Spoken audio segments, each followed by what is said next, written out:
ముసుగేసి పస్తులు పెట్టావే తీపి వస్తువు చుట్టూ తిరిగే ఈగని చేశావే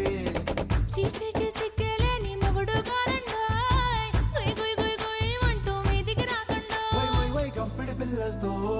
ఇంటిని నింపావే సాపాదిండు సంసారాన్ని మేడెక్కించావే ఇరుగు పొరుగు ముందు సరసాల తండా రాకెట్టి పడుకోరే కుక్కలాగా మీ వాళ్ళు ఏం చేస్తాం ఎక్కేస్తాం ఇట్టాగే డాబాలు పెళ్ళయి సన్నాళ్ళే అయినా కానీ మాస్తారు తగ్గేదే లేదంటూ నా కొంగనికే పడుతుంటారు హే గోదారి గట్టు మీద రామసలకావే